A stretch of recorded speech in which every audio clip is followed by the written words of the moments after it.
दोस्तों नमस्कार और आप देख रहे हैं न्यूज़ बकेट में आपका स्वागत है। संपूर्णानंद स्पोर्ट स्टेडियम को लेकर लगातार सियासत गर्म था 2-3 दिन पहले, लेकिन जिस तरीके से कांग्रेस और समाजवादियों ने जिस तरीके से अपना प्रदर्शन दिखलाया, अपना शक्ति प्रदर्शन दिखलाया, उसके बाद आनन फानन में जिला प्रशासन ने अपना जो काम करना था वो कर दिया गया। अब सिगरा स्टेडियम का जो नाम था डॉक्टर संपूर्णानंद स्पोर्ट स्टेडियम वो कर दिया गया है। देखिए ये पीछे जो गेट है और हमारे साथ है कांग्रेस के नेता हैं और भी लोग हैं।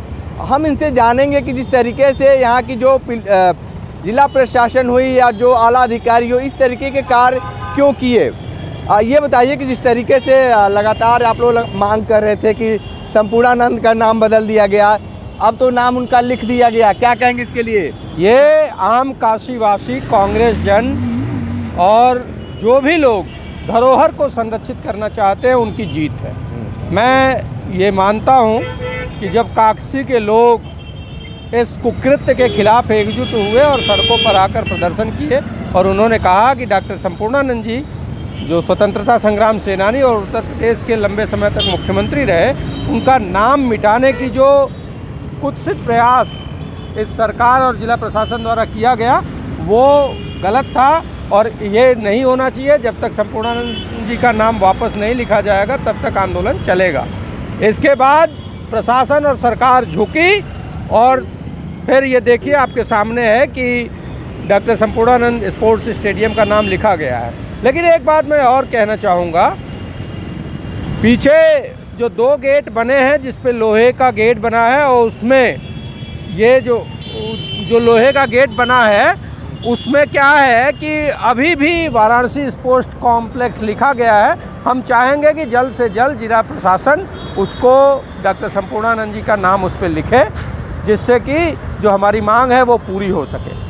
मैं आपको याद दिलाना चाहता हूँ कि गुजरात से आए ये गुजरात का मॉडल पूरे देश में थोपना चाहते हैं, जहाँ एक तरफ महान स्वतंत्रता संग्राम सेनानी सरदार वल्लभ भाई पटेल जी का नाम बदलकर नरेंद्र मोदी ने अपने नाम पे स्टेडियम का नाम रखवा दिया, तो उसी से उत्साहित थे और उस गुजरात मॉडल को बनारस में भी लागू करना चाहते थे और चाहते थे कि डॉक्टर संपूर्णानंद जी का नाम मिटा दिया जाए। लेकिन जो कांग्रेस जन और काशीवासियों ने एकजुट होकर इस मुहिम में सड़कों पर प्रदर्शन किया, प्रशासन को ज्ञापन दिया, प्रशासन और सरकार बैकफुट पे आई और ये स्थापित किया काशी के वासियों ने, काशी के लोगों ने कि यहाँ गुजरात मॉडल नहीं चलेगा। और जिस तरीके से गुजरात में आप सरदार वल्लभ भाई पटेल का नाम बदल के नरेंद्र मोदी रख देते हैं, वैसे बनारस में नहीं चलेगा कि हमारे पुरोधा डॉक्टर संपूर्णानंद जी को आप मिटा देंगे नाम और यहाँ गुजरात मॉडल नहीं चलेगा। ये काशी है, काशी के धरोहर को किसी को भी छिन्न भिन्न नहीं करने दिया जाएगा। ठीक है, और भी लोग हैं, थोड़ा सा उनसे बात कर। ये बताइए कि जिस तरीके से संपूर्णानंद का नाम बदल दिया गया, फिर अब नाम लिख दिया गया है, क्या कहेंगे आप? संपूर्णानंद जी का नाम कभी भी मिटाया नहीं गया था, न बदला गया था।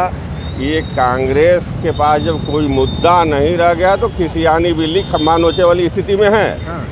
ये अधिकारियों का नकारापन था कि किसी तकनीकी कारणवश वो वोट भाग गया था। अधिकारी किसके संरक्षण में आते हैं? सरकारें के ना, सरकारें जैसी कह रही होगी वैसे किए होंगे। उन सारे अधिकारियों पे अनुशासनात्मक कार्रवाई के लिए जो है बोल दिया गया है। हमारे दल के माननीय मंत्री खड़ा होकर के स्वयं उन त्रुटियों का सुधार करवाए हैं और अधिकारियों के खिलाफ जो है रिपोर्ट प्रेषित किया है उन्होंने। और कांग्रेस के पास कोई विकल्प नहीं है, कोई मुद्दा नहीं है, अस्तित्व समाप्त हो रहा है कांग्रेस का। मैं इस पे जवाब दे देता हूँ आपको। मैं ये दिखा रहा हूँ लोकार्पण का जो निमंत्रण कार्ड है उस पे वाराणसी स्पोर्ट्स स्टेडियम लिखा गया था। तो ये जो कह रहे हैं प्रधानमंत्री का जो कार्यक्रम है उसमें अगर ऐसी चूक होती है तो भी ये सरकार की विफलता ही है, एक चीज़। और दूसरी चीज़ ये जो बात कर रहे हैं कि नहीं ऐसा कुछ नहीं था, अधिकारियों का दोष था, तो किस अधिकारी पे कार्रवाई की गई है वो बताना चाहिए इनको।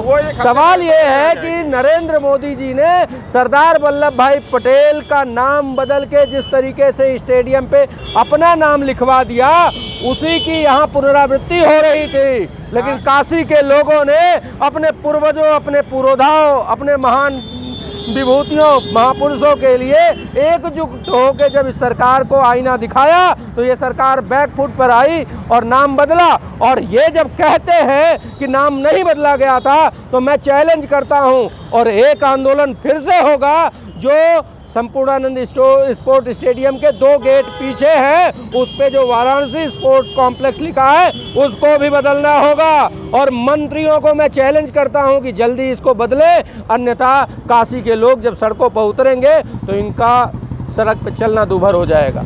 क्या कहेंगे आप बताइए? देखिए, जनता जागृत है, जानती है, सभी लोग बताइए दोनों गेटों पर वाराणसी स्पोर्ट्स स्टेडियम लिखा है कि नहीं लिखा सभी है? लोग जानते ये हैं। बताएं। DHO जैसे संस्था को अगर आप ध्यान से देखेंगे तो उस परिसर के अंदर जितने भवन हैं सारे भवनों का नाम अलग अलग है। ये DHO उसी तरह से इस कॉम्प्लेक्स, देखिए ऐसा है कि स्पोर्ट्स स्टेडियम एक गेट पे वाराणसी स्पोर्ट्स कॉम्प्लेक्स रहेगा, दूसरे पे संपूर्णानंद जी का दबाव में, जन दबाव में ये नाम लिखा गया है, नहीं तो इसको खुरच के मिटाया गया था, हमने देखा था। सवाल ये बड़ा है कि एक स्पोर्ट स्टेडियम के अलग अलग गेट का अलग अलग नाम रख देंगे क्या? ये कितनी मतलब हल्की बात है। स्पोर्ट स्टेडियम का नाम नहीं बदला गया है, अंदर के भवन जो नए बने हैं, भवन का गेट पे विश्वनाथ मंदिर के 4 गेट, तो उसमें कह देंगे एक विश्वनाथ मंदिर का गेट, एक ज्ञानवापी का गेट, ऐसे बोल देंगे क्या? ऐसा नहीं कहेंगे। जो कॉरिडोर है, जो स्टेडियम है, जो स्पोर्ट्स कॉम्प्लेक्स है, उसका पूरा नाम एक ही होता है। और प्रवेश करने के बाद अंदर कमरों में क्या नाम रखते हैं वो कमरे का नाम नहीं है, वो दोनों गेट पे वाराणसी स्पोर्ट्स स्टेडियम लिखा है और यहाँ डॉक्टर संपूर्णानंद स्पोर्ट्स स्टेडियम लिखा है। ऐसा क्यों है, इसका जवाब दे दें। हाँ, बता दीजिए। देखिए, इन लोगों के पास जब कोई मुद्दा नहीं बचा, क्योंकि वास्तविकता है कि कांग्रेस अस्तित्व की लड़ाई लड़ रही है, अब कुछ है ही नहीं इनके पास, तो हमारे परम आदरणीय डॉक्टर संपूर्णानंद जी को इन्होंने आधार बना लिया। संपूर्णानंद जी हमारे थे, काशीवासियों के थे, हैं, रहेंगे। बिल्कुल। तो देखिए जिस तरीके से लगातार सियासत तेज हो गया था, लगातार तो स्टेडियम का जिस तरीके से अब नाम लिख दिया गया है तो उसको भी लेकर अपनी अपनी बातें बताए हैं। एक लोग भारतीय जनता पार्टी से थे तो दूसरे कांग्रेस से। विशेष इंटरव्यू कर रहे थे, तो हमारे साथ बने रहिए न्यूज़ बकेट के साथ। हमें दीजिए इजाज़त, नमस्कार। पेश है न्यूज बकेट हिंदी मासिक पत्रिका। पढ़ें इस महीने की पूरी खबर विस्तार से हमारे न्यूज बकेट की मैगजीन में। हमारी ई मैगजीन को मुफ्त में पढ़ने के लिए अभी लॉगिन करें www.newsbucket.in पर। इसके अलावा रोज की ताज़ा खबरों के लिए हमारे YouTube चैनल को तुरंत सब्सक्राइब करें।